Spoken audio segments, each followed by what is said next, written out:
نحمده ونستعينه ونستغفره ونعوذ بالله من شرور أنفسنا ومن سيئات أعمالنا من يهده الله فلا مضل له ومن يضلل فلا هادي له وأشهد أن لا إله إلا الله وأشهد أن محمدا عبده ورسوله يا أيها الذين آمنوا اتقوا الله حق تقاته ولا تموتن إلا وأنتم مسلمون يا أيها الناس اعبدوا ربكم الذي خلقكم من نفس واحدة وخلق منها زوجها وبث منهما رجالا كثيرا ونساء واتقوا الله الذي تساءلون به والأرحام إن الله كان عليكم رقيبا يا أيها الذين آمنوا اتقوا الله وقولوا قولا سديدا يصلح لكم أعمالكم ويغفر لكم ذنوبكم ومن يطع الله ورسوله فقد فاز فوزا عظيما أما بعد فإن خير الحديث كتاب الله وخير الهدي هدي محمد صلى الله عليه وسلم وشر الأمور محدثاتها وكل محدثة بدعة وكل بدعة ضلالة وكل ضلالة في النار. أعوذ بالله من الشيطان الرجيم. بسم الله الرحمن الرحيم. يا أيها الذين آمنوا أطيعوا الله وأطيعوا الرسول وأولي الأمر منكم فإن تنازعتم في شيء فردوه إلى الله والرسول إن كنتم تؤمنون بالله واليوم الآخر ذلك خير وأحسن تأويلا. ہر قسم کی حمد و ثنا، بڑائی، کبریائی، بزرگی، برتری اللہ تعالیٰ کے لیے ہے. درود و سلام ہو تمام نبیوں پر، بالخصوص میرے اور آپ کے نبی احمد مجتبی محمد مصطفیٰ صلی اللہ علیہ وسلم کی ذات گرامی پر. اللہم صلی وسلم وبارک علی نبینا محمد. محترم حاضرین جمعہ، ابھی خطبہ مسنہ کے بعد آپ کے سامنے سورۃ النساء سورہ نمبر 4 کی آیت نمبر 50 پر 9 پڑھا ہوں.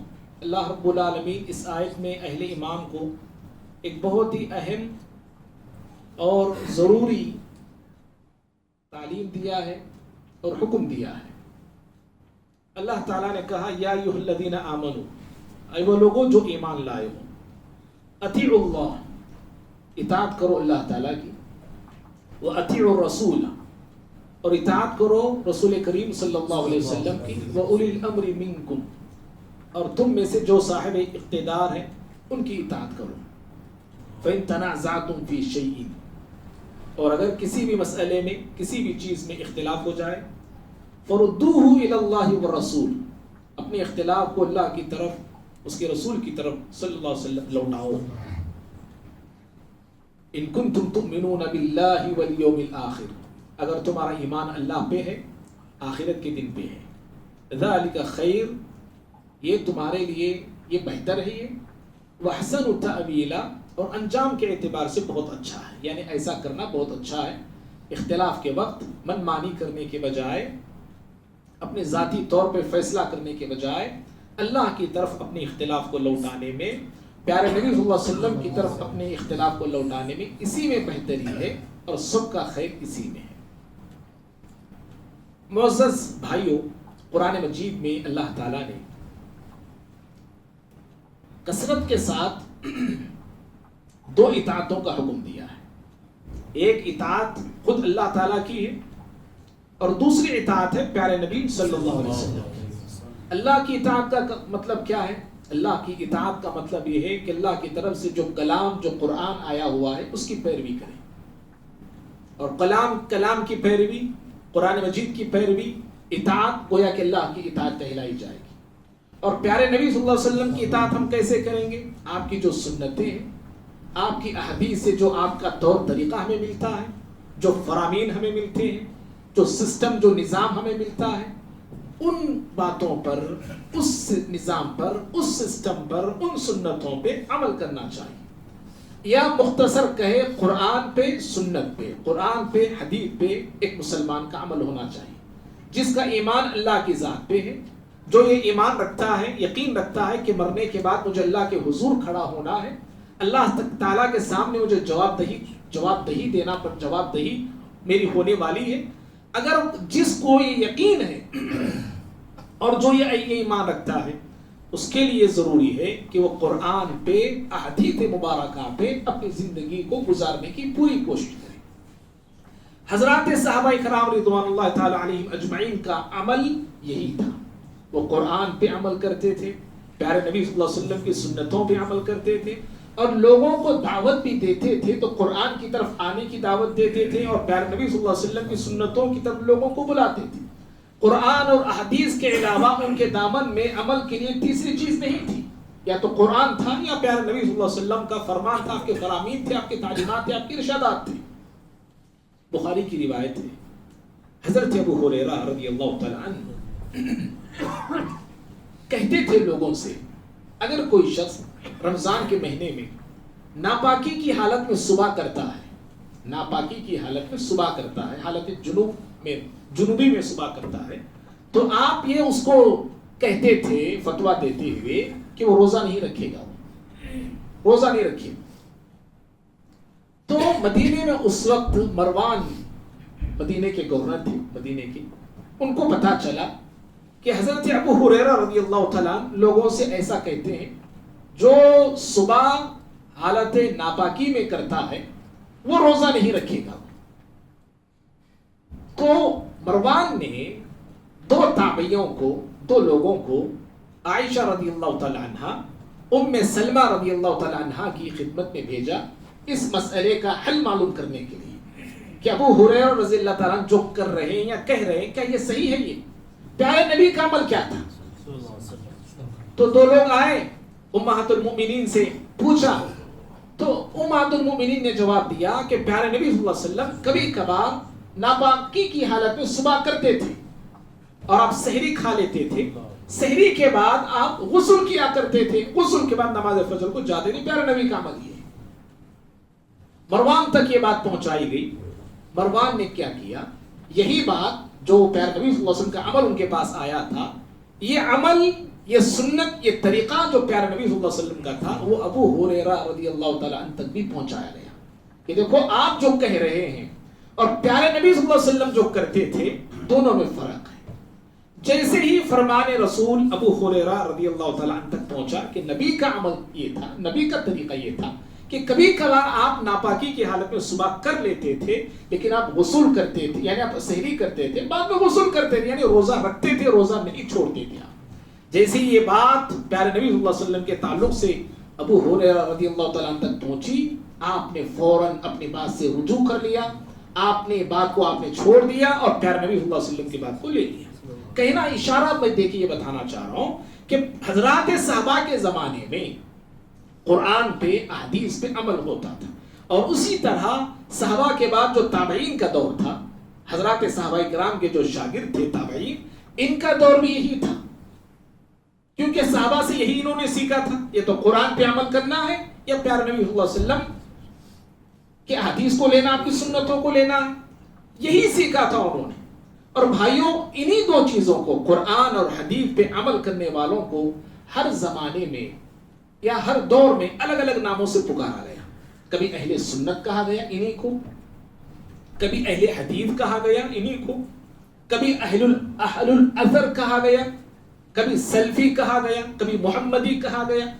تو اس طرح قرآن اور احادیث پہ عمل کرنے والے، پیارے نبی صلی اللہ علیہ وسلم کی سنتوں پہ عمل کرنے والوں کو یا اہل سنت کہا گیا یا اہل حدیث کہا گیا. ہمارے ملک ہندوستان میں خصوصیت کے ساتھ جمعیت اہل حدیث کو لوگوں نے بڑا بدنام کیا، اور اس جماعت حقہ کے قافلے سے لوگوں کو روکنے کے لیے غلط قسم کے لوگوں کے ذہنوں میں شکوک اور شبہات. انگریزوں کی پیداوار ہے، انگریزوں نے اہل حدیث کا نام دیا ہے، انگریزوں کی طرف سے انہوں نے اس نام کو پایا ہے. ہمارے یہ چیز باقاعدہ بہت زیادہ باور کی گئی. معلوم ہونا چاہیے کہ اس جماعت سے جماعت کا انگریزوں سے کوئی تعلق نہیں ہے، بلکہ یہ جماعت انگریزوں سے لڑنے والی جماعت تھی. انگریزوں کو اس ملک سے نکلنے پہ اور نکالنے پہ کھڑی رہنے والی جماعت تھی. یقین نہیں آتا، علماء صادق پور کی تاریخ اگر آپ پڑھتے ہیں تو پتا چلے گا، علماء صادق پورے کے پورے اہل حدیث تھے، جن کی تعریف میں جواہر لال نہرو نے کہا تھا کہ پورے لوگوں کی آزادی ایک پلڑے میں رکھا جائے. علماء صادق پور اہل حدیث کے قربانیوں کو ایک پلڑے میں رکھا جائے تو ان کا پلڑا بھاری ہو جائے گا اور سارے ہندوستانیوں کی قربانیاں جو ہے ہلکی ہو جائیں گی. ہاں، جب اس ملک میں لوگ اس جماعت کو وہابی کے نام سے پکار رہے تھے تو محمد حسین بٹالوی اہل حدیث کے اس زمانے کے بہت بڑے عالم دین تھے. انہوں نے باقاعدہ حکومت کو یہ کہا تھا کہ لوگ ہمیں ہمارا جو اصل نام ہے اہل حدیث نام پکارنے کے بجائے وہابی کہیں کہ ہم کو پکارتے ہیں، بلکہ لوگوں کو آپ یہ آرڈر دیجئے حکومت کی طرف سے کہ ہمیں ہمارے اصلی نام سے پکارا جائے.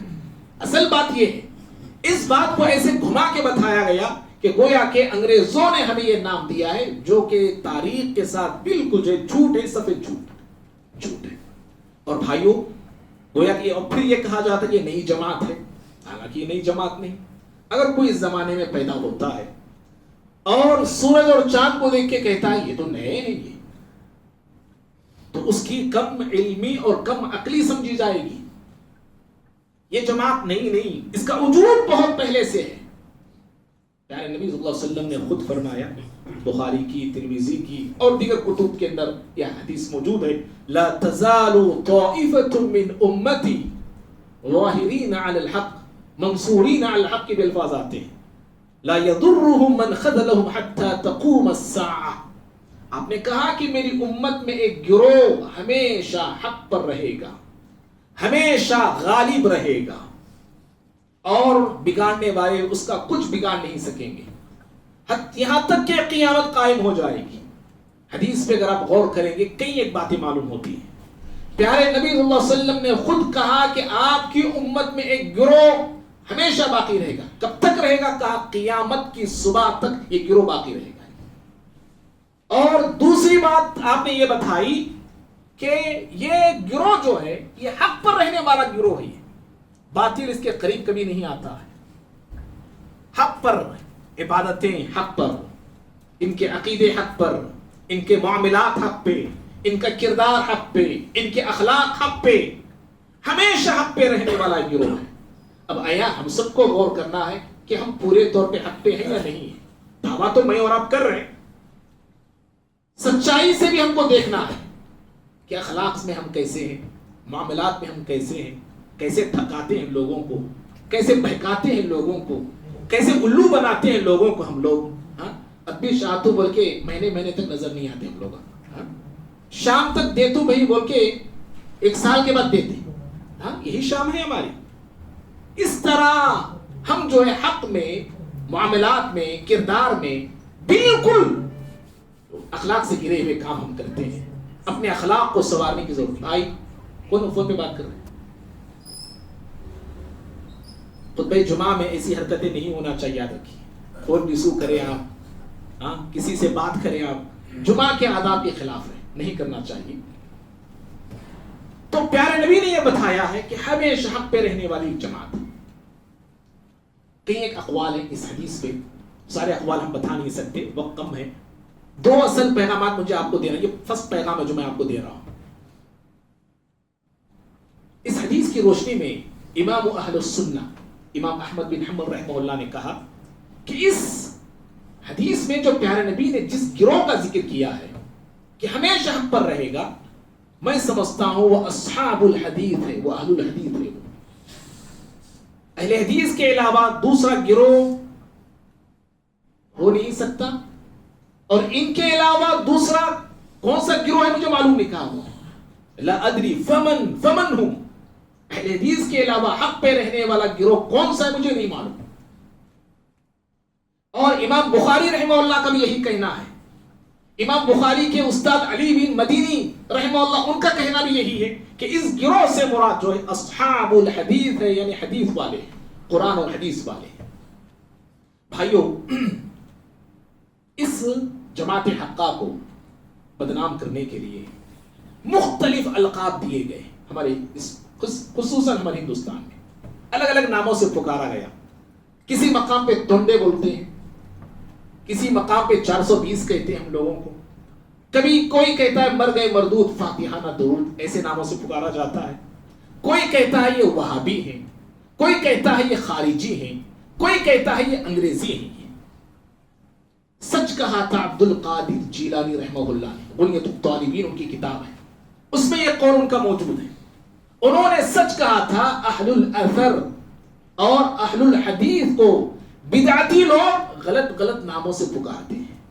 بدعتی لوگوں کی پہچان یہ ہے کہ وہ قرآن اور حدیث پہ عمل کرنے والے لوگوں کو غلط ناموں سے پکارتے ہیں. یہ کہا تھا ہمارے لوگ جیسے کہتے ہیں پیران پیرین کو, ان کا یہ قول ہے عبد القادر جیلانی رحمہ اللہ کا. اہل الحدیث کا کیا مطلب ہے, معنی کیا ہے؟ اہل حدیث کے اہل دو لفظ ہیں, ایک اہل ہے ایک حدیث ہے. اہل بولتے ہیں والا, حدیث بولتے ہیں قرآن اور حدیث والا, قرآن اور حدیث پہ عمل کرنے والے. اور حدیث کا جو لفظ ہے وہ قرآن پہ بھی بولا جاتا ہے, حدیث مبارکہ پہ بھی بولا جاتا ہے. پیارے نبی صلی اللہ علیہ وسلم خطبہ جمعہ میں جو خطبہ پڑھتے تھے, آپ اس میں کہتے تھے فَإِنَّ خَيْرَ الْحَدِيثِ كِتَابُ اللَّهِ, سب سے بہترین بات اللہ کی بات ہے, قرآن کی بات ہے. اور خود رب العالمین پیارے نبی صلی اللہ علیہ وسلم کی بات کو حدیث کہا سورہ طلاق میں, وَإِذَا أَسَرُّ النَّبِيُّ إِلَى بَعْدِ أَزْوَاجِهِ حَدِيثًا, کہ جب پیارے نبی صلی اللہ علیہ وسلم نے اپنی بیویوں میں سے بعض بیویوں سے پوشیدہ بات آپ نے کہی. تو اس طرح حدیث کا معنی قرآن بھی ہے, حدیث کا معنی پیارے نبی صلی اللہ علیہ وسلم کی حدیث بھی ہے. تو اس کا مطلب مختصر یہ, قرآن اور حدیث پہ عمل کرنے والے لوگوں کو اہل حدیث کہا جاتا ہے. اہل حدیث کی دعوت کیا ہے, کس چیز کی طرف یہ بلاتے ہیں؟ اہل حدیث کی دعوت کسی بڑے کی بڑائی کی طرف بلانے والی دعوت نہیں, کسی ہستی کی طرف اہل حدیث بلاتے نہیں لوگوں کو, کسی بستی کی طرف لوگوں کو بلاتے ہیں, کسی علاقے کی طرف ہم دعوت نہیں دیتے, کسی شخصیت کی طرف ہم لوگوں کو نہیں دعوت دیتے, بلکہ ہماری دعوت رب العالمین کی عبادت کی دعوت ہے, یا پیارے نبی صلی اللہ علیہ وسلم کی اطاعت کی دعوت ہے, جس کو قرآن نے دو الفاظ میں کہا اطیعوا اللہ و اطیعوا الرسول. یہی ہماری دعوت ہے کہ اللہ ہی کی عبادت ہونی چاہیے, اور اطاعت اگر ہونی ہے اور کرنی ہے تو صرف پیارے نبی صلی اللہ علیہ وسلم کی اطاعت کرنی ہے. عبادت کیسے کرنا ہے, اطاعت کیسے کرنا ہے؟ عبادت اور اطاعت جیسے حضرات صحابہ اکرام نے پیارے نبی سے سیکھا ہے, پیارے نبی سے انہیں ملا ہے, پیارے نبی صلی اللہ علیہ وسلم کے صحابہ نے جیسے ہمیں سکھایا ہے, اس کے مطابق اللہ کی عبادت کرنا ہے, اور پیارے نبی صلی اللہ علیہ وسلم کی اطاعت صحابہ نے جیسے سکھایا ویسے کرنا ہے. اور یہ حکم اللہ تعالیٰ نے دیا ہے سورہ بقرہ میں, فَإِنْ آمَنُوا بِمِثْلِ مَا آمَنْتُمْ بِهِ فَقَدْ اهْتَدَوْا. کہا ایمان لانا ہے تو صحابہ کے جیسے ایمان لاؤ, ایمان حضرات صحابہ کے جیسا ہونا چاہیے. اللہ نے کہا فَقَدْ اهْتَدَوْا, ہدایت تبھی ملے گی تمہیں. من مانی طور پہ میں اور آپ عمل نہیں کر سکتے. قرآن پہ عمل کر رہے, حدیث پہ عمل کر رہے, اپنے طور پہ ہم عمل کر رہے. صحابہ کا طریقہ الگ ہے, ان کا منہج الگ ہے, ان کا نہج الگ ہے, ان کا انداز الگ ہے, اور ہمارا انداز الگ ہے. ہدایت ہمیں کبھی مل نہیں سکتی, ہدایت کے ہم قریب کبھی جا نہیں سکتے. اور حضرات صحابہ اکرام کے جیسے اعمال کرنے ہی کو منہج سلف کہا جاتا ہے, یاد رکھیے. اور یہ سلف کا جو لفظ ہم آج عام سن رہے ہیں, زیادہ سن رہے ہیں, یہ کوئی نیا نہیں ہے. لوگ بولتے ہیں یہ منہج سلف, اب شروع کریں نا بھیا, نیا نہیں ہے. ہم اب سن رہے ہیں, اب اس کی ضرورت پڑی اس لیے شاید اب بولا جا رہا ہے. حالانکہ یہ لفظ کافی پرانا ہے. ابو المظفر سمعانی 426 عیسوی 426 ہجری کے عالم دین ہے, 426 ہجری کے. وہ کہتے ہیں کہ اہل سنت کی پہچان کیا ہے. کہا شعار اہل سنہ اتباعهم السلف الصالح. کہا کہ اہل سنت کی, اہل حدیث کی پہچان یہ ہے کہ وہ سلف صالحین کی پیروی کرتے ہیں. سلف صالحین, امام اوزاعی رحمہ اللہ 150 پر 7 ہجری کے, 150 پر 7 ہجری کے, تابعین کے زمانے کے ہیں. وہ کہتے ہیں علیک بآثار من سلف, کہ اپنے اوپر سلف کے طریقے کو لازم کر لو, اپنے اوپر سلف کے طریقے کو لازم کر لو, سلف کے مطابق چلو, سلف کے مطابق رہو. امام اوزاعی رحمہ اللہ نے کہا. تو ہماری دعوت یہی ہے, اہل حدیث کی دعوت کیا ہے کہ قرآن کی طرف, احادیث کی طرف, اور منہج سلف صحابہ اکرام کے طریقے کے مطابق. بھائیو, اہل حدیث کا اہل حدیث کی پہچان کیا ہے؟ کیسے ان کو پہچانیں گے؟ پہچان اگر ہم دیکھیں صرف ہم یہی سمجھتے ہیں کہ سینے پہ ہاتھ باندھنے والے اہل حدیث ہیں، زور سے آمین بول دیا تو انسان سمجھتا میں اہل حدیث ہو گیا۔ اہل حدیث کی کئی ایک پہچان ہے، صرف میں 2-3 پہچان بتا کے بات میں ختم کرتا ہوں۔ میں سب سے پہلی پہچان ان کی یہ ہے کہ یہ صرف اور صرف رب العالمین کی عبادت کرتے ہیں، صرف اور صرف اللہ تعالیٰ کی عبادت کرتے ہیں، اللہ کے علاوہ کسی کی عبادت کو یہ جائز نہیں سمجھتے۔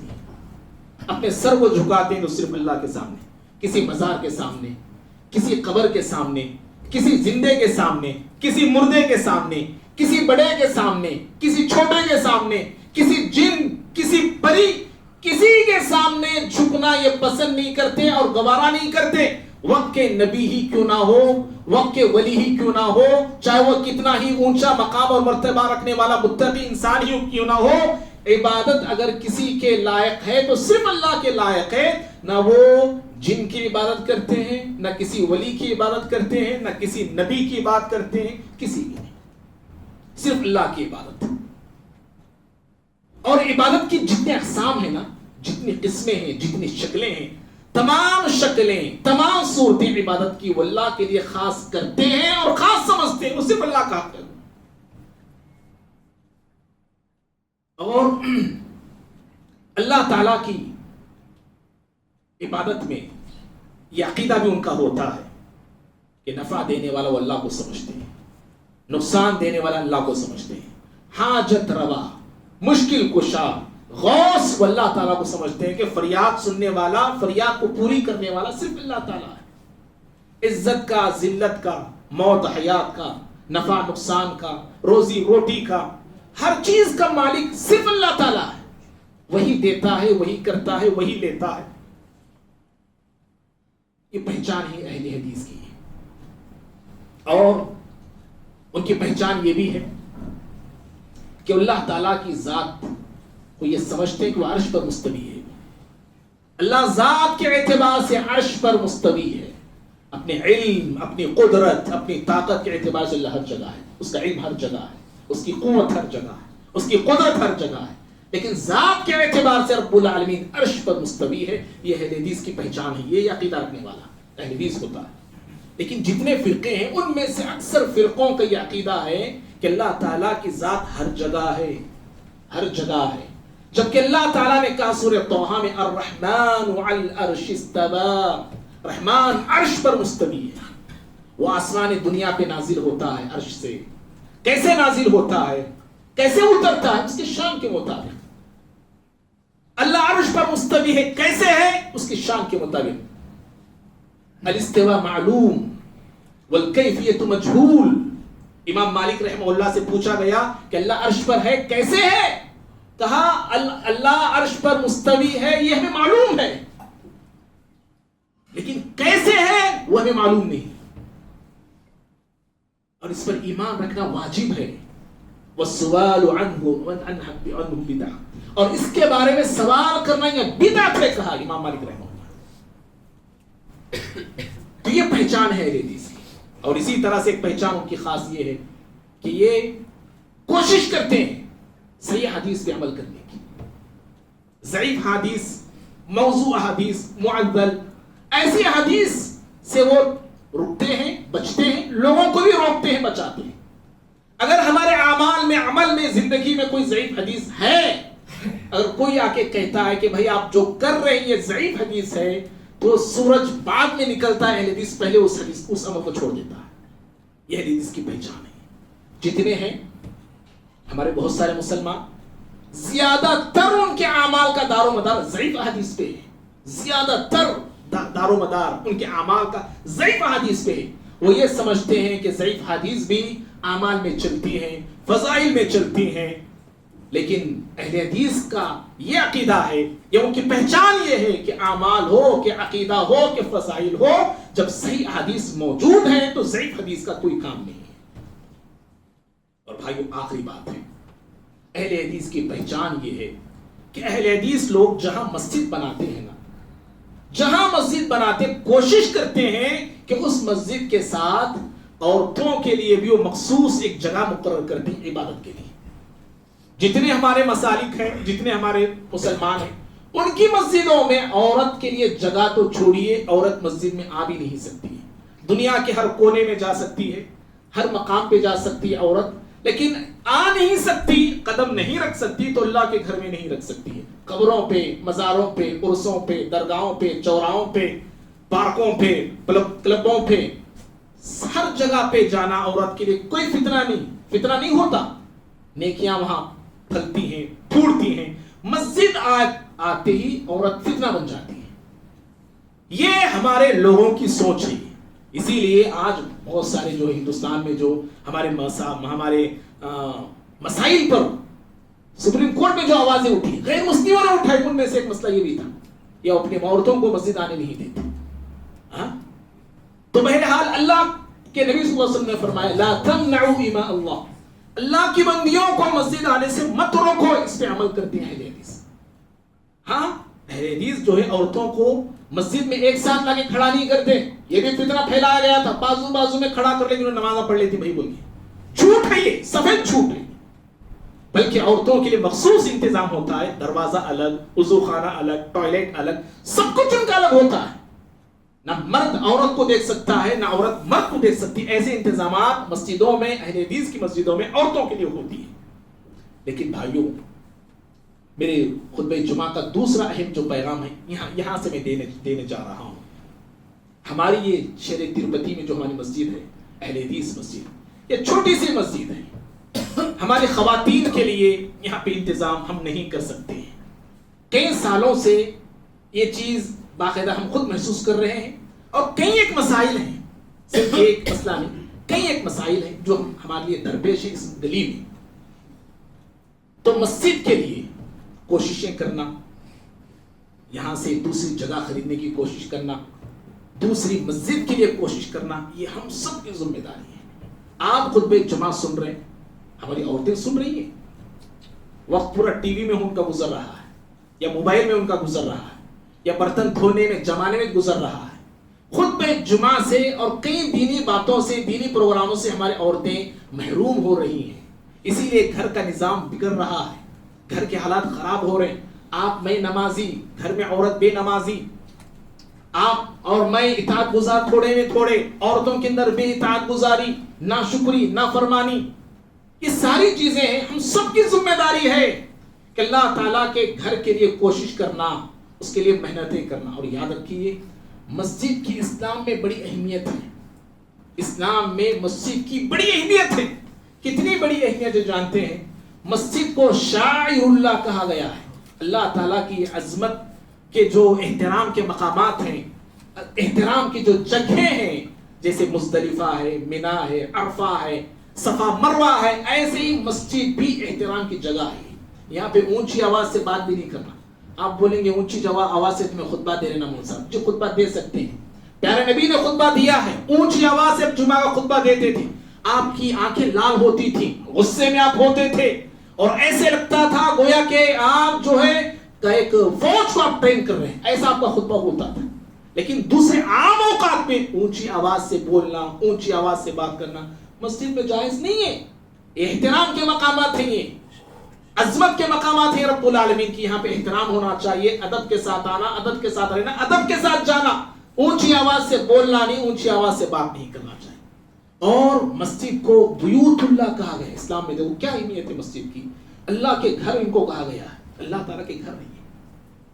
اور حدیث میں کہا گیا بخاری کے احب البلاد الی اللہ، اللہ کے پاس پسندیدہ جگہ پوری زمین میں اگر کوئی جگہ ہے، کوئی حصہ ہے، وہ مسجدیں ہیں۔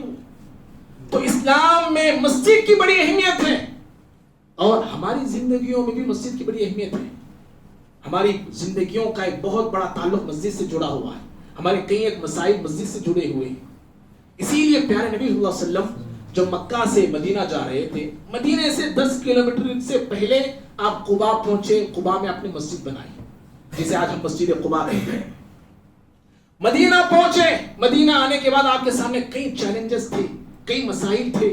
حضرات صحابہ اکرام کے لیے رہن سہن کا انتظام تھا، خود آپ کے پاس کوئی گھر نہیں، کوئی مکان نہیں، سارے چیلنجز کو آپ نے سائڈ میں رکھا۔ سب سے پہلے مسجد کی بنیاد آپ نے رکھی، مسجد آپ نے بنائی۔ معلوم یہ ہوا کہ مسلمان کے محلے میں، مسلمان کی گلی میں مسجد کا پایا جانا بہت ضروری ہے. ہمارے مکان سے زیادہ، ہمارے دکان سے زیادہ، ہمارے کاروبار سے زیادہ، ہمارے بزنس سے زیادہ، ہمارے رہن سہن سے زیادہ، ہمارے تمہارے مسائل سے زیادہ سب سے بڑا مسئلہ مسلم معاشرے کا اگر کوئی ہے تو مسجد کا وجود ہے. مسجد کی بنیاد ہوتی ہے. مسجد کی بنیاد رکھنا چاہیے. اور بھائیوں، مسجد سے کیا ہوتا جانتے ہیں؟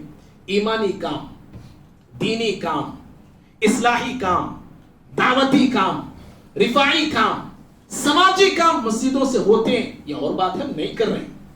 یہ اور بات ہے، ہماری مسجدیں ساری کی ساری اس کام سے بالکل ناواقف ہے. معلوم ہی نہیں مسجد سے کیا کیا کام کرنا چاہیے. مسجد جو بھی بناتے ہیں، یاد رکھو، اگرچہ میری بات چپتی ہوگی، لگتی ہوگی، کڑوے جملے ہیں یہ.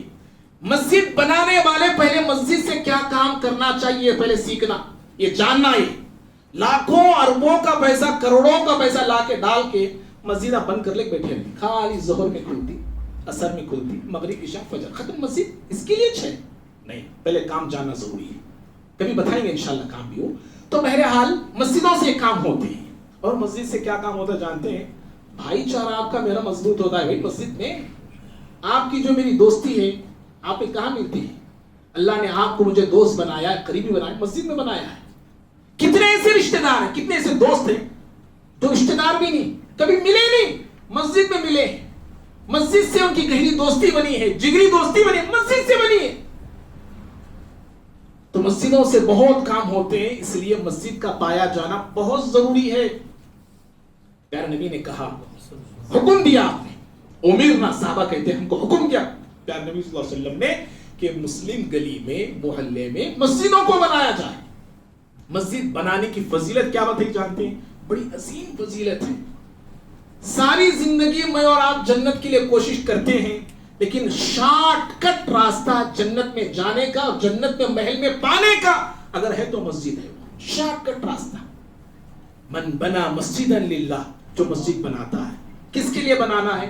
اپنی منمانی کے لیے بنانا نہیں. مسجد منمانی کے لیے بن رہی ہے. میری یہاں چلتی نہیں، میں مسجد جا کے بنا رہا ہوں. چلانے کے لیے بنا رہا ہوں، سرداری کے لیے بنا رہا ہوں، عہدے کے لیے بنا رہا ہوں، امیر بننے کے لیے بنا رہا ہوں، متولی بننے کے لیے بنا رہا ہوں. میں من بنا مسجدا للہ، اللہ کی خوشنودی کے لیے جو مسجد بناتا ہے، بن اللہ لہ بیتا فی الجنہ، اللہ تعالی جنت میں ایسے خوشنودی پانے والے بندے کے لیے جنت میں گھر بناتا ہے، محل بناتا ہے. بہرحال تو مسجدوں میں عورتوں کا انتظام یہ اہل حدیث کی ایک پہچان ہے. بھائیوں، آج کا خطبہ جمعہ جو اہل حدیث کے حوالے سے میں نے کیا، کیوں کیا ہے؟ ایک مقصد ہے. اس لیے میں نے اچانک ایک ٹاپک میں نے چھیڑا. مقصد یہ ہے کہ کل نومبر 9 اور 10 کو دلی میں 35واں اہل حدیث کانفرنس ہونے والا ہے، 2 دن کا، جس میں مسجد نبوی کے امام عبداللہ بن عبد الرحمن بھی آنے والے ہیں.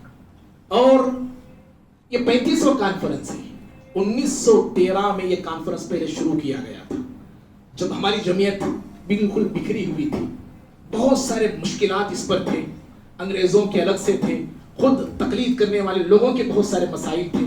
ہمارے علماء جو تھے، مولانا ثناء اللہ مرسری رحمہ اللہ، حسین بٹالوی، عبدالعزیز رحمہ آبادی، عبدالجبار غزنوی، ایسے بہت سارے، ابراہیم سیالکوٹی، ایسے بہت سارے علماء اکرام تھے جو تھے. ان پر کئی ایک مشکلات تھے، کئی ایک مسائل تھے، بڑے بڑے چیلنجز آتے تھے. تو اس وقت جمعیت کو منظم کرنے کے لیے 1906 میں ایک مشورہ کیا گیا 1906 میں. اور پھر اس کے بعد 1913 میں جو ہے پہلا اہل حدیث کانفرنس شروع کیا گیا تھا. اور آج وہ چلتے چلتے 35واں کانفرنس ہونے والا ہے.